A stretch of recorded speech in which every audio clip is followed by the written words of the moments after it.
அன்பிற்கினிய அன்பு சொந்தங்களே, சிறுபான்மை சமூக மக்கள் என்று இவர்களை ஒடுக்கிவிடலாம், அடக்கிவிடலாம், காவல்துறை அவர்களை கைது செய்துவிடலாம் என்று நினைக்கிறார்கள். தமிழ்நாட்டிலே 2019, 18, 19 ஆண்டுகளிலே ஏறத்தாழ 22,000 போராட்டங்கள் நடந்தது என்று சொல்லி இந்திய வரலாற்றிலே போராட்டத்தினுடைய மணிமுகடமாக இருந்தது தமிழ்நாடு. அந்த போராட்டத்திலே மைல்கல்லாக இருந்தது எஸ்டிபி என்பதை தோழர் அவர்கள் சொன்னதை போல போராடியே பழக்கப்பட்டவர்கள். நீங்கள் கைது செய்வதாக இருந்தாலும் சரி, சிறையை நிரப்புவதாக இருந்தாலும் சரி, எங்களுக்கு எல்லாம் ஒன்றுதான் என்று சொல்லி இன்றைக்கு படை பரிவாரத்தோடு எங்களுக்கு எங்களுடைய குழந்தைகளோடு இன்றைக்கு துணிமணிகளோடு தான் இன்றைக்கு நாங்கள் போராட்டத்திற்கு நாங்கள் வந்திருக்கிறோம். என்ன காவல்துறை காலையில விழித்துக் கொண்டு அனுமதி தந்ததனால் இது சென்னை போராட்டமாக இருந்தது. இல்லை என்று சொன்னால் தமிழகம் முழுவதும் சாலைகளை மறித்து ஒரு மாபெரும் போராட்டத்தை நாங்கள் நடத்துவதற்கு தயாராக இருந்தோம். ஏன்? இடஒதுக்கீடு என்பது அது நீங்கள் எங்களுக்கு வழங்குகிற சலுகை அல்ல, மாறாக அது எங்களது பிறப்புரிமை, அவர் பர்த் ரைட்ஸ் என்று சொல்லி நாங்கள் முழங்குகின்ற காரணத்தினால் தான் இன்றைக்கு உங்களிடத்திலே நான் கோரிக்கை வைத்துக் கொண்டிருக்கிறோம். வாயிலாக அவர்கள் செய்வது பாசிசம் என்றால் நீங்கள் செய்வது பாயாசமா என்று கேட்ட பொழுது எங்களுக்கும் கூட வருத்தமாக கோபமாகத்தான் இருந்தது. ஆனால் இன்றைக்கு சென்னையிலே திமுக அரசும் திமுகவுடைய காவல்துறையும் இன்றைக்கு சென்னையிலே நடத்தி கொண்டிருப்பது எதை நீங்கள் நடத்தி கொண்டிருக்கிறீர்கள்? அவர்கள் டெல்லியிலே ஜந்தர் மந்தரிலே ஒதுங்க சொல்லுகிறார்கள், நீங்கள் சென்னையிலே கூவத்தில் ஒதுங்க சொல்லுகிறீர்கள். பார்முலா ரேஸ் கார் பந்தயம் என்று சொன்னால் நீங்கள் அதை சென்னை நகரத்துடைய வீதிகளிலே விடுமுறையிட்டு நீங்கள் அதை நடத்துகிறீர்கள். தோழர் தியாகு அவர்கள் சொன்னார். ஆனால் திமுக அரசிற்கு கூட அதனுடைய காதுகளில் கேட்கிற விதமாக எஸ்டிபி என்பது அல்ல, சிறுபான்மை சமூக மக்கள் நடத்துகிற போராட்டம் என்று சொன்னால் நீங்கள் கூவம் நதிக்கரையோடு ஒதுக்குகிறீர்கள் என்பது மட்டுமல்ல, 1 மாத காலத்திற்கு முன்பாக அனுமதி வழங்கப்பட்டு அதற்காக கடிதம் கொடுக்கப்பட்டு 1 மாத காலம் சென்னையினுடைய காவல்துறை கோமாவில் இருந்துவிட்டு நேற்று மாலை 4:30 மணிக்கு தான் உங்களுக்கு அனுமதி இல்லை என்று சொன்னால் நாங்கள் எவ்வாறு எடுத்துக்கொள்வது? தமிழக அரசு தமிழகத்தில் வாழுகிற சிறுபான்மை முஸ்லிம் சமூக மக்களுக்கு கல்வி வேலை வாய்ப்பில் 3.5% இடஒதுக்கீட்டில் இருந்து 7% இடஒதுக்கீட்டை உயர்த்தி வழங்கிடு, அதிகாரப்பூர்வமாக விடுதலை செய்யப்படாத தமிழக முஸ்லிம் ஆயுள் சிறைவாசிகளை 26 பேரை உடனடியாக விடுதலை செய்திடு என்கிற இருவரும் கோரிக்கைகளை வலியுறுத்தி இன்றைய தினம் நடைபெற்றுக் கொண்டிருக்கிற இந்த மாபெரும் தலைநகரில் பேரணி என்கிற இந்த பேரணி நிகழ்விற்கு வருகை தந்திருக்கிற அனைவரையும் வருக வருகவென வரவேற்று அமர்ந்திருக்கிற எஸ்டிபிஐ கட்சியினுடைய மாநில பொதுச் செயலாளர் பாசத்திற்குரிய அன்பு சகோதரர் நிஜாம் முஹைதீன் அவர்களே, இந்த மாபெரும் பேரணியினை கொடியசைத்து துவக்கி வைத்திருக்கிற எஸ்டிபிஐ கட்சியினுடைய மாநில செயலாளர் பாசத்திற்கும் அன்பிற்கும் உரிய அன்பு அண்ணாச்சி ரத்தினம் அவர்களே, ஆரம்பமாக துவக்க உரையாற்றி அமர்ந்திருக்கிற கட்சியினுடைய மாநில பொதுச் செயலாளர் அண்ணன் ஆசா உமர் ஃபாரூக் அவர்களே, இந்த நிகழ்விலே கோரிக்கை உரையாற்றி அமர்ந்திருக்கிற மாநில பொதுச் செயலாளர் அகமது நபவி அவர்களே, மாநில செயலாளர்கள் அன்பு சகோதரர் அபுபக்கர் சித்திக் அவர்களே, அன்பு சகோதரி நஜ்மா பேகம் அவர்களே, இந்த மாபெரும் நிகழ்விலே இந்த நிகழ்வை மிகச் சிறப்பாக தொகுத்து வழங்கிக் கொண்டிருக்கிற மாநில பொதுச் செயலாளர் ஹாஜி அமீர் ஹம்சா அவர்களே, இந்த நிகழ்வில முன்னிலை வகித்துக் கொண்டிருக்கிற பாசத்திற்குரிய மாநில செயற்குழுவினுடைய உறுப்பினர்கள் அன்பு சகோதரர் ஷபீக் அகமது அவர்களே, மண்டல தலைவரும் மாநில செயற்குழு உறுப்பினருமான முகமது ரஷீத் அவர்களே, மாநில செயற்குழு உறுப்பினர்கள் அஸ்கர் அலி அவர்களே, ஃபயாஸ் அவர்களே, அம்ஜத் பாஷா அவர்களே, சுல்பி அவர்களே, முஜிபுர் ரஹ்மான் அவர்களே, அன்பு சகோதரர் ரஃபீக் அவர்களே, அபு தாகிர் அவர்களே, ஃபுரோஜ் அவர்களே, இந்த நிகழ்வில் தீர்மானம் வாசித்து அமர்ந்திருக்கிற மண்டலத்தினுடைய செயலாளர் அன்பு சகோதரர் முகமது இஸ்மாயில் அவர்களே, மாநில செயற்குழுவினுடைய உறுப்பினர் அன்பு சகோதரர் ரவிச்சந்திரன் அவர்களே, சென்னை மண்டலத்தினுடைய மாவட்ட தலைவர்கள் அன்பு சகோதரர் ஜுனைத் அன்சாரி அவர்களே, சலீம் ஜாஃபர் அவர்களே, பூட்டோ மைதீன் அவர்களே, சீனி முகமது அவர்களே, அப்துல் ரசாக் அவர்களே, முகமது பிலால் அவர்களே, சையது அகமது அவர்களே, வழக்கறிஞர் நௌஃபல் அவர்களே, RMK மாலிக் அவர்களே, ஜுபைர் அலி அவர்களே மற்றும் ஜாஃபர் ஷரீப் அவர்களே, இந்த நிகழ்வில் மிகச்சிறப்பான முறையில் பேரணி துவங்கியதிலிருந்து இதுவரை ஏறத்தாழ 3 மணி நேரத்திற்கும் அதிகமாக பேரணியிலும் கலந்து கொண்டு இந்த நிகழ்வில் சிறப்புரையாற்றி அமர்ந்திருக்கிற பெருமதிப்பிற்குரிய அனைத்திந்திய அண்ணா திராவிட முன்னேற்ற கழகத்தினுடைய அமைப்பு செயலாளர் முன்னாள் அமைச்சர் பாசத்திற்குரிய அன்பு அண்ணன் ஜெயக்குமார் அவர்களே, நமது சட்டமன்றத்தினுடைய உறுப்பினரும் தமிழக வாழ்வுரிமை கட்சியினுடைய தலைவருமான அன்பு தோழர் வேல்முருகன் அவர்களே, நமது போராட்டத்தில் அனைத்தும் தோளோடு தோள் நின்று கொண்டிருக்கிற பாசத்திற்குரிய அன்பு தோழர் மே 17 இயக்கத்தினுடைய ஒருங்கிணைப்பாளர் தோழர் திருமுருகன் காந்தி அவர்களே, தமிழ் தேசிய விடுதலை இயக்கத்தினுடைய பொதுச் செயலாளர் தோழர் தியாகு அவர்களே, உயர் நீதிமன்றத்தினுடைய வழக்கறிஞர் பாசத்திற்குரிய அன்பு சார் வழக்கறிஞர் பவானி மோகன் அவர்களே, ஜோதிமலை இறைப்பணி திருக்கூடத்தினுடைய நிறுவனர் பெருமதிப்பிற்குரிய அடிகளார் தவத்திரு திருவடிக்குடில் அடிகளார் அவர்களே, பாசத்திற்குரிய எனது அன்பு சகோதரி அனைத்து அரசியல் மக்கள் கட்சியினுடைய நிறுவனர் அன்பு சகோதரி அன்பு தங்கை ராஜேஸ்வரி பிரியா அவர்களே, நிறைவாக வருகை தந்திருக்கிற அனைவருக்கும் நன்றி நவிழ்வதற்காக காத்துக் கொண்டிருக்கிற மாநில செயலாளரும் மண்டலத்தினுடைய தலைவருமான அன்பு சகோதரர் AK கரீம் அவர்களே, எத்தகையதொரு தடைகளையும் உடைத்து தடை வெல்வதற்கென்று புறப்பட்டிருக்கிற சென்னை நகரத்தை திணறடித்துக் கொண்டிருக்கிற எனது ஆற்றல் மிகுந்த SDPI கட்சியினுடைய எனது உயிருக்கும் உயிரான அன்பு உறவுகளே, சகோதரர்களே, சகோதரிகளே, இந்த நல்ல தருணத்திலே எல்லாம் வல்ல இறைவனுடைய சாந்தியும் சமாதானமும் இங்கே கூடியிருக்கிற நம் அனைவரின் மீதும் என்றென்றும் நின்று நிலவட்டுமாக என்று நான் பிரார்த்தனை செய்து என்னுடைய உரையினை நேரத்தினுடைய அருமை கருதி மிகச் சுருக்கமாக உரையாற்றுவதற்கு நான் ஆசைப்படுகிறேன்.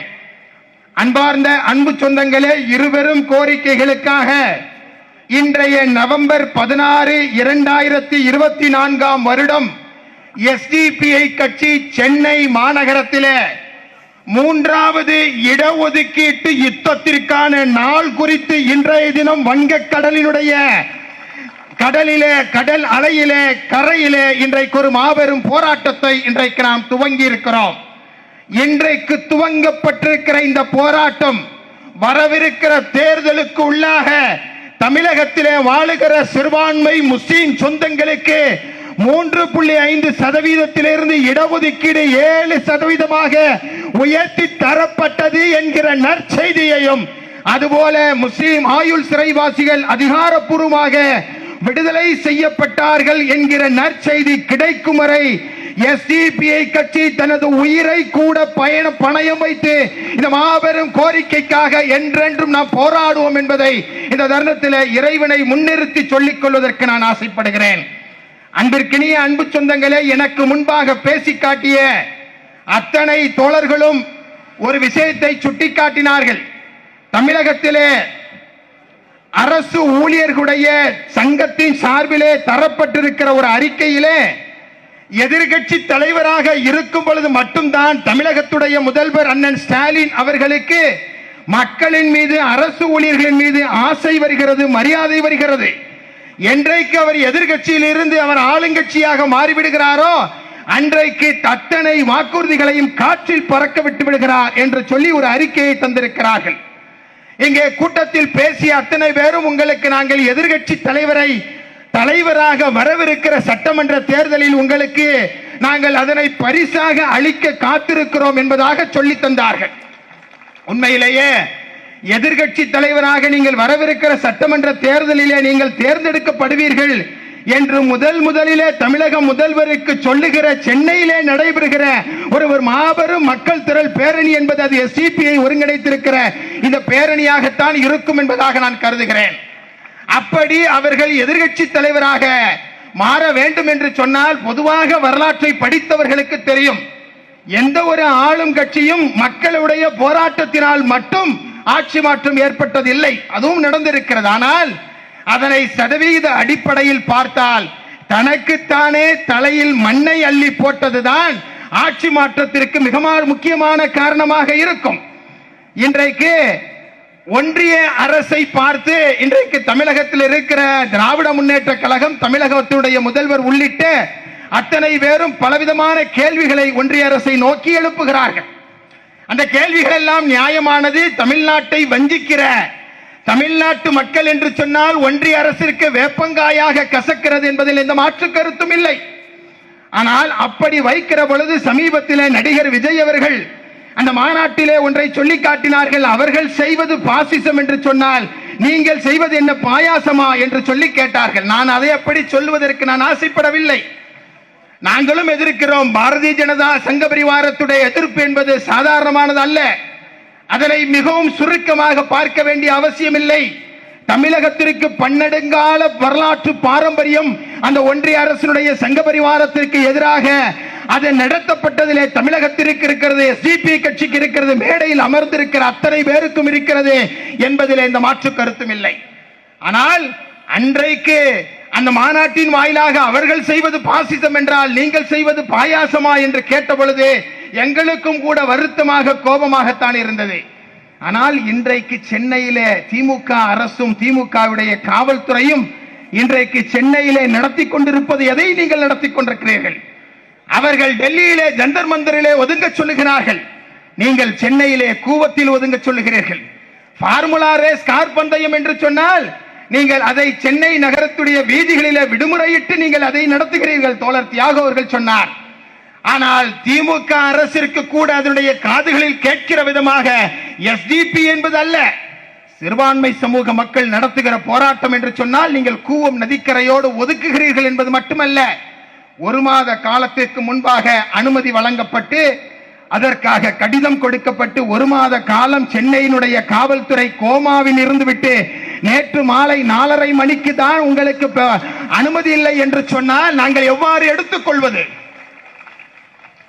எதையும் சட்டத்திற்கு மீறி எஸ்டிபிஐ கட்சி செய்வதில்லை, எல்லாவற்றையும் சட்டத்திற்கு உட்படுதான் நாங்கள் செய்கிறோம்.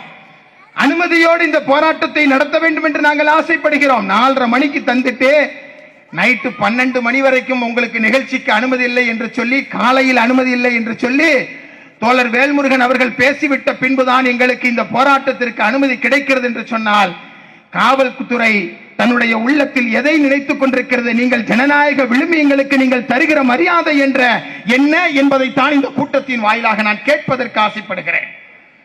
அன்றைக்கினிய அன்பு சொந்தங்களே, சிறுபான்மை சமூக மக்கள் என்று இவர்களை ஒடுக்கி விடலாம், அடக்கி விடலாம், காவல்துறை அவர்களை கைது செய்து விடலாம் என்று நினைக்கிறார்கள்.